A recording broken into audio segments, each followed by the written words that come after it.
नमस्कार, मैं doctor Manju Jain, retired associate professor from essential degree college Kanpur. पिछले कई महीनों से धर्म मार्ग नामक शीर्षक के अंतर्गत छोटे छोटे कथनों को, विषयों को लेकर के वीडियोस शेयर कर रही हूँ, आप तक पहुँचाती हूँ, जिसका मुख्य ध्येय यही है कि जब भी कभी हमें असफलता का सामना करना पड़े, हमारे मन में उदासी हो, प्रयास हमारे विफल होते रह रहे हैं, निरंतर हमें असफलता का सामना करना पड़ रहा है, तो उसी समय हमें धर्म मार्ग पर चलने वाले जो हैं ये बताते हैं कि आप अपना उस समय विवेक, बुद्धि, रीजनिंग को आप मत हारने दीजिए या अपने साथ मत छोड़िए, उसका साथ कभी मत छोड़िए। सफलता क्या है, वो तो आती जाती रहती है, कम ज़्यादा होती हैं, और लेकिन होती सबके जीवन में है। तो क्या असफलता के वक्त सारे दुनिया के व्यक्ति यदि अपना धैर्य, यदि अपना विवेक, यदि अपनी बुद्धि से काम नहीं करेंगे या फिर गलत मार्ग को अपनाएंगे, तो ये तो दुनिया बिल्कुल नष्ट हो जाएगी, उसका विघटन होते देर नहीं लगेगा। तो फिर हम और आप जैसे लोग फिर कैसे रहेंगे इस दुनिया में? तो इसके लिए ज़रूरी होता है कि जो पुराने लोगों ने, ऋषि मुनियों ने या अन्य लोगों ने बताया है कि धर्म मार्ग ही एक ऐसा रास्ता है जो कि हमें मुक्ति तक, मोक्ष तक लेकर के जाता है और कभी भी इधर उधर हमको भटकने नहीं देता है। तो आज का शीर्षक है साधना का महत्व, और इसको हम तक लाए हैं डॉक्टर हरिप्रसाद दुबे जी। नमस्कार हरिप्रसाद दुबे जी, आपको बहुत बहुत धन्यवाद, आपकी बात मैं जन जन तक पहुंचा रही हूँ। साधना क्या है? जैसे ऋषि मुनि तप योगी होते हैं, कई लोग तो एक पैर पे खड़े होकर करते हैं, वाल्मीकि जी ने या किसी ने, सब तपस्या करते हैं, या बार बार किसी चीज़ को आप ध्यान में रखते हैं या रोज़ उसको करते हैं, आप मेडिटेशन करते हैं, आप पूजा पाठ करते हैं, आप प्रवचन करते हैं, तो यही एक तरीके की हमारी साधना होती है, जिसको विवेकानंद ने भी बहुत अच्छे से समझाया हुआ था इसके बारे में। तो मैं आज इसी के बारे में आप तक वीडियो पहुंचाऊंगी। भौतिकता मोह की जननी है, जो अंतहीन साध की लहरें उत्पन्न कर मनुष्य को व्याकुल करती हैं। भौतिक सामान जैसे हमारे मोटर, गाड़ी, सुविधा के सामान, दुनिया भर के हम अपने साधन इकट्ठा कर लेते हैं, और लेकिन वही हमारे लिए जी का जंजाल भी बन जाते हैं। ऋषियों ने इसीलिए भौतिक सपने को अल्प नाम प्रदान किया है। सपने साकार होते ही अन्य अनेक सपने जागृत हो जाते हैं। एक सपना पूरा नहीं हुआ कि फिर दूसरे में लालच आ जाता है, दूसरा मोह करने लगते हैं, दूसरे का मोह करने लगते हैं। तुलसीदास जी कहते हैं कि लाभ कुछ अनुपात में लोभ बढ़ाता है। ये सही बात है, जब जब लाभ होगा तब तब मनुष्य में लोभ वाली प्रवृत्ति बढ़ती जाती है। सत्य यह है कि भौतिक कमाई से मन कभी नहीं भरता, रुपया पैसे से कभी मन नहीं भरता, या अच्छी पोशाक हो, अच्छा घर हो, अच्छी गाड़ी हो, कहाँ मन भरता है? और अच्छा, और कर लें, और कमा लें, और रख लें, और जुटा लें, यही होता रहता है।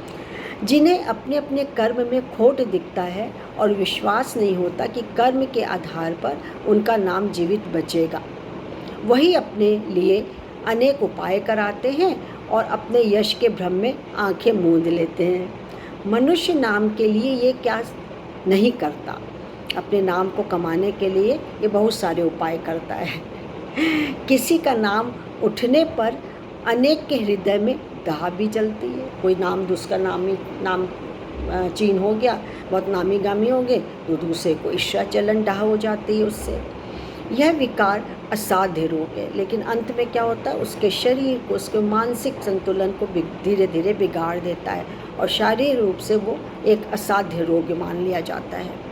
नाम कमाने की साध सपने का संसार रचाती है। सही बात है, आँख खुलते ही सपने दिखने लगते हैं। सपने सो के नहीं दिखते, आँख जब खुलती तब सपने दिखते हैं, और सपने के कारण ही मनुष्य का अस्तित्व भी है। सपना मतलब अच्छा सपना, उन्नति का, विकास का, प्रगति का, आप देखिए तो अच्छी बात है, लेकिन विनाश की ओर जो ले जा रहा है सपना, उसको त्याग देना चाहिए।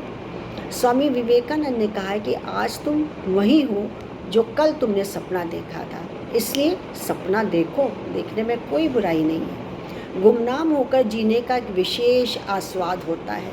रामकृष्ण परमहंस के सहचर को उस दिव्य आस्वाद की अनुभूति भी थी। सांसारिक सपनों के साथ नाम रूप का गहरा संबंध होता है। ये सही बात है। यदि सांसारिक सपने हम देखते हैं, उसी में उधेड़ बुन में लगे रहते हैं, तो उसका गहरा संबंध हमारे नाम से, कि हमारा नाम हो, हमारी ख्याति दूर दूर तक फैलती रहे, इसका आवरण चढ़ जाता है। छल रचने वाले का नाम लोग चक्षु में विद्रूपता का बिंब गढ़ता है।